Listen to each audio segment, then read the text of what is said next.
अगर हम डॉटनेट पे कोई प्रोजेक्ट बनाते हैं तो डॉटनेट पे किसी प्रोजेक्ट को बनाने के लिए हमें मार्केट से या पर्टिकुलर कंपनी से डॉटनेट का रजिस्टर्ड वर्जन परचेस करना होगा, उसे यूज़ में लेना होगा। लेकिन पाइथन को हम डायरेक्टली डाउनलोड कर सकते हैं, यूज कर सकते हैं, फ्रीली अवेलेबल है। आपको उसके लिए कोई कॉस्ट वगैरह पे करने की रिक्वायरमेंट नहीं है। दूसरा, ये ओपन सोर्स लैंग्वेज है, इट मीन्स हर प्लेटफॉर्म पे सपोर्ट करती है, इसलिए इसका यूज़ किया जाता है। नेक्स्ट इसका लास्ट फीचर है, पाइथन का लास्ट फीचर होता है variety of uses. Variety of uses का मीनिंग ये होता है कि Python language is being use in many diverse fields, application for scripting, web applications, GUI programmings, game development और डेटाबेस एप्लीकेशंस। इट मीन्स कि आज पाइथन का यूज डिफरेंट प्लेटफॉर्म पर होता है। इट मीन्स कि आप पाइथन को डिफरेंट प्लेटफॉर्म पर यूज कर सकते हैं, हर जगह इसका यूज किया जा सकता है। ऐसा नहीं है कि आप सिर्फ इसे विंडोज़ बेस्ड या लोकल एप्लीकेशन बनाने के लिए यूज कर रहे हैं। आप चाहें तो इसे विंडोज़ एप्लीकेशन के लिए भी यूज कर सकते हैं, वेब एप्लीकेशन के लिए भी यूज कर सकते हैं, या फिर आपको कोई GUI बेस्ड एप्लीकेशन बनानी है, कोई अच्छा सा प्लेटफॉर्म सॉफ्टवेयर बनाना है तो उसके लिए आप इसका यूज कर सकते हैं। गेम्स वगैरह बनाने तो गेम्स वगैरह बनाने के लिए भी पाइथन का यूज़ किया जा सकता है। डेटाबेस एप्लीकेशंस बनानी है उसके लिए भी इसका यूज़ हो सकता है। प्लस विंडोज़ एंड वेब दोनों टाइप की एप्लीकेशन बनाने के लिए इसका यूज़ किया जा सकता है। तो पाइथन एक्चुअल में एक ऐसी रोबस्ट लैंग्वेज है जिसको हम हर प्लेटफॉर्म के लिए यूज़ कर सकते हैं। प्लस हर प्लेटफॉर्म के अलावा हर टाइप की प्रोग्रामिंग डेवलप करने के लिए, किसी भी टाइप की एप्लीकेशन या सॉफ्टवेयर बनाने के लिए इसका यूज़ किया जा सकता है। लेकिन अगर हम C++ का यूज करते हैं तो उनके थ्रू हम केवल विंडोज़ बेस्ड प्रोग्राम ही बना सकते हैं, वेब बेस्ड प्रोग्राम डेवलप नहीं कर सकते। लेकिन पाइथन के थ्रू हम Windows, web, game, scripting, GUI based etcetera multiple type के प्लेटफॉर्म के प्रोग्राम्स डेवलप कर सकते हैं और बना सकते हैं, इसलिए पाइथन का यूज़ किया जाता है। तो ये कुछ फीचर्स हैं जो पाइथन को सेपरेट करते हैं कि आखिर हम पाइथन का यूज क्यों करते हैं और पाइथन लैंग्वेज हमारे लिए किस लिए यूज़फुल होती है और किस तरह से हम पाइथन का यूज़ ले सकते हैं। तो यहाँ के कॉन्सेप्ट में मेरा थ्योरेटिकल सेक्शन मेरा कंप्लीट हो रहा है। इट मीन्स पाइथन होता है क्या है, पाइथन के फीचर्स क्या होते हैं, किस तरह से पाइथन का यूज़ में लिया जाता है, तो लैंग्वेजेस क्या होती है, ये 2-3 क्लासेस मैंने अपने थ्योरेटिकल सेक्शन कंप्लीट किया है। अब हम देखते हैं कि पाइथन लैंग्वेज को डाउनलोड कैसे करते हैं और पाइथन लैंग्वेज के कौन कौन से प्लेटफॉर्म होते हैं, इसे हम ओपन कैसे करते हैं। देन इसके नेक्स्ट टॉपिक में हम जाएंगे।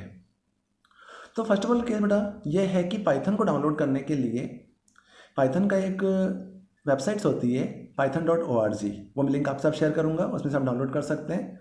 वहाँ से आप पाइथन के मल्टीपल वर्जन अवेलेबल हैं, 3.4, 3.5, 3.6, 2.7, इस तरह से बहुत सारे वर्जन हैं।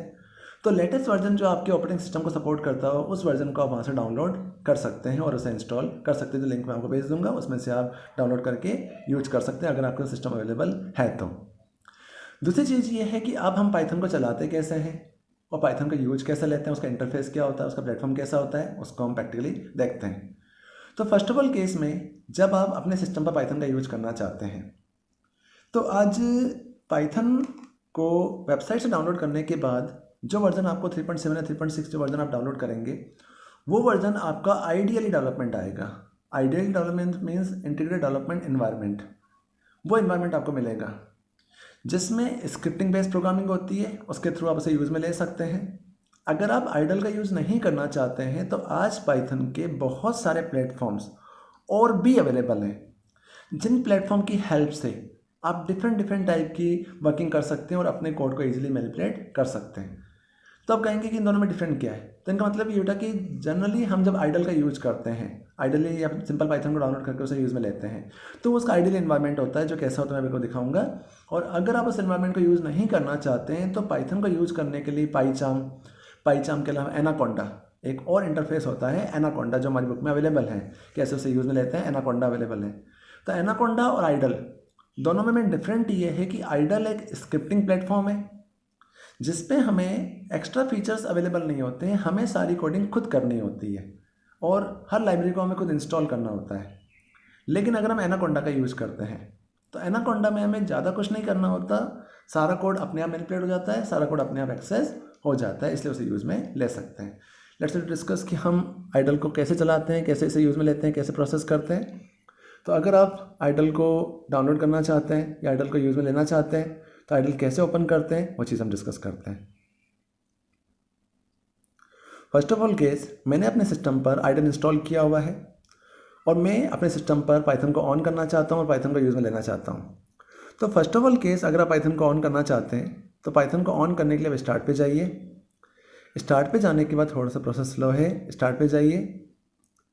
स्टार्ट पे जाने के बाद जब पाइथन आप डाउनलोड कर लेंगे वेबसाइट से और डाउनलोड करके उसे इंस्टॉल कर लेंगे, तो इंस्टॉल करने के बाद बाय डिफ़ॉल्ट पाइथन आपको 32 बिट या 64 बिट जो भी पाइथन आप डाउनलोड करेंगे तो वो आपको स्क्रिप्टिंग मोड मिलेगा। उस स्क्रिप्ट मोड में स्टार्ट पे जाएंगे, उसे इंस्टॉल करने के बाद स्टार्ट पे जाएंगे। स्टार्ट पे जाने के बाद ऑल ऐप्स में जाइए, ऑल प्रोग्राम्स चले जाइए। ऑल प्रोग्राम में जाने के बाद जो पाइथन का वर्जन आपने डाउनलोड कर रखा है उस वर्जन का फोल्डर यहाँ पे शो हो जाएगा। जैसे ऑल ऐप्स में गए, ऑल ऐप में जाने के बाद थोड़ा सा प्रोसेस स्लो है।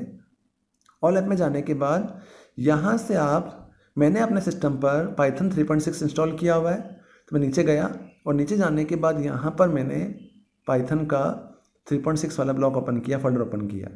जैसे इस फोल्डर को ओपन करेंगे तो ओपन करने के बाद पाइथन की जितनी फाइलें हैं वो सारी फाइलें शो हो जाएंगी। इनमें से हमें पाइथन का आइडली प्लेटफॉर्म चलाना है। इट मीन्स हम एनाकोंडा का यूज़ नहीं कर रहे हैं, हम आइडल प्लेटफॉर्म का यूज़ कर रहे हैं। इट मीन्स बाय डिफ़ॉल्ट हमारा आइडल प्लेटफॉर्म होता है। अगर हम चाहें तो एनाकोंडा भी यूज़ में ले सकते हैं। जब हम क्लास में मिलेंगे उस समय आपको दिखाऊंगा एनाकोंडा किस तरह का प्लेटफॉर्म होता है और कैसे इसे यूज़ में लेते हैं। अब इसे ऑन करने के लिए आप जैसे पाइथन 3.6 पे क्लिक करेंगे तो यहाँ पर पाइथन को चलाने के लिए इसका इंटरफेस आ रहा है IDLE। It means integrated development environment आ रहा है। मेरा सिस्टम 32 बिट है तो 32 बिट में डाउनलोड कर रखा है। अगर आपका सिस्टम 64 बिट है तो आप 64 बिट वाला सॉफ्टवेयर डाउनलोड कर सकते हैं। जैसे इस पर आप क्लिक करोगे तो क्लिक करने के बाद पाइथन आपका ऑन हो जाएगा। इट मीन्स पाइथन का इंटरफेस आपके सामने शो हो जाएगा और पाइथन आपके सामने डिस्प्ले हो जाएगा। पाइथन जैसे आप ऑन करोगे तो आपके सामने ये इंटरफेस खुलेगा। इस इंटरफेस को हम कहते हैं आइडियली और दैट इज़ ए नोटपैड की तरह इंटरफेस है। तो यही इंटरफेस आपका पाइथन आइडियली का इंटरफेस माना जाएगा। अब इस इंटरफेस में जैसे आप जाएंगे तो यहाँ पर ये बाय डिफ़ॉल्ट लाइन्स हैं, उसके वर्जन्स की लाइन्स और एक्सेट्रा जब ये बनाया हुआ था उसकी पूरी डिटेल आ रही है। इनको हमें चेंज करना है। यहाँ पर आप जो ये लाइन देख रहे हैं, 3 पॉइंट्स देख रहे हैं, that is a prompt, input prompt. Input prompt का मतलब ये है कि ये जो इंटरफेस आपके सामने शो हो रहा है that is a programming interface है। इस प्रोग्रामिंग इंटरफेस के ऊपर आप प्रोग्रामिंग कर सकते हो, वर्किंग कर सकते हैं। तो फर्स्ट ऑफ ऑल केस में ये जो इसका स्क्रिप्टिंग मोड आ रहा है इसे कहते हैं स्क्रिप्टिंग मोड, इसे कहते हैं स्क्रिप्टिंग मोड।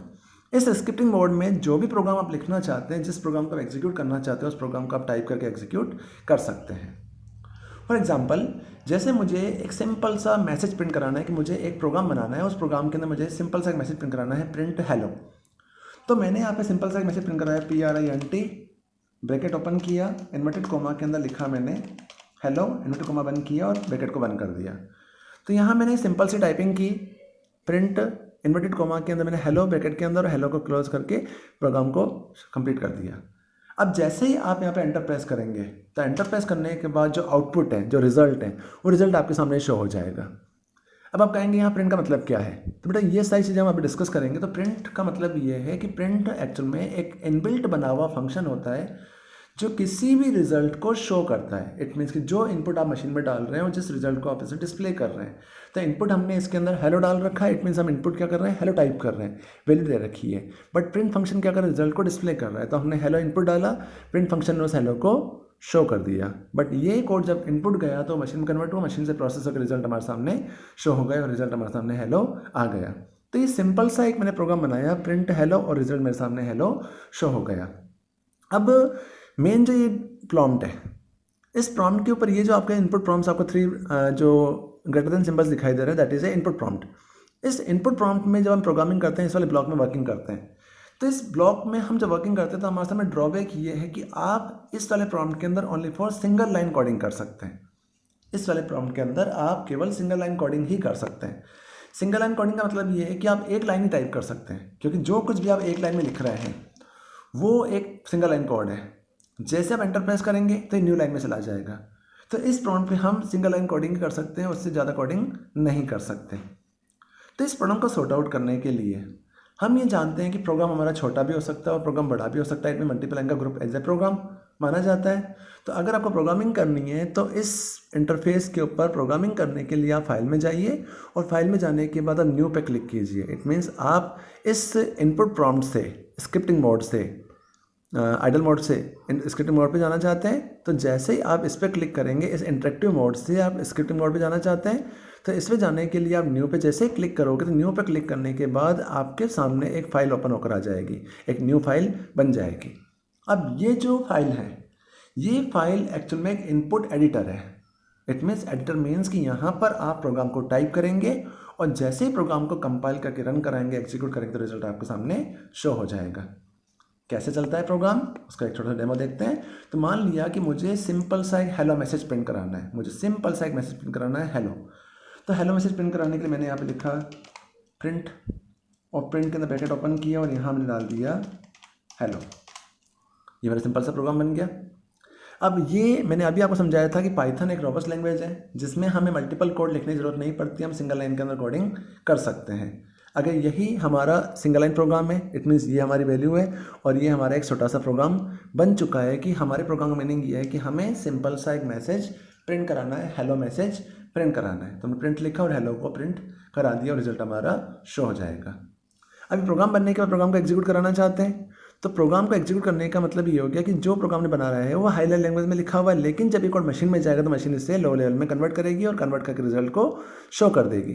तो इस प्रोग्राम को चलाने के लिए आप रन में जाइए। रन में जाने के बाद आप यहाँ पे रन मॉड्यूल पे क्लिक कीजिए। इट मीन्स आप इसे यहाँ से इंटरप्रेट कर रहे हैं। कल मैंने जो क्लास ली थी उसमें आपको समझाया था कि जब हम किसी प्रोग्राम को हाई से लो में कन्वर्ट करते हैं तो कन्वर्जन करने के लिए इंटरप्रेटर और कंपाइलर का यूज़ होता है, और इंटरप्रेटर कंपाइलर सिर्फ ट्रांसलेशन के अलावा एरर डीबगिंग का वर्क भी करते हैं। इट मीन्स एरर डीबगिंग का मतलब होता है कि वो एरर को चेक करने का काम भी करते हैं। अगर किसी प्रोग्राम में एरर होगी तो प्रोग्राम कभी कंप्लीट नहीं होगा, लेकिन अगर प्रोग्राम में एरर नहीं है तो कंप्लीट हो जाएगा और सक्सेसफुली प्रोसेस हो जाएगा। अभी हमने प्रोग्राम में कोई मिस्टेक नहीं की है, तो जैसे इस प्रोग्राम को आप चलाना चाहते हैं तो चलाने के लिए आप रन पे जाइए। रन पे जाने के बाद जैसे ही आप यहाँ से रन मॉड्यूल पे क्लिक करेंगे या F5 भी शॉर्टकट प्रेस कर सकते हैं, जिस रन मॉड्यूल पे क्लिक करेंगे तो ये आपसे पूछेगा आप इस फाइल को सेव करना चाहते हैं। यस, जैसे इस फाइल को मैंने सेव किया, क्योंकि नेक्स्ट टाइम वापस मुझे इस प्रोग्राम को ओपन करके देखना है तो इसे मैं सेव भी कर सकता हूँ। तो जैसे इसे आप सेव करेंगे तो सेव करने के बाद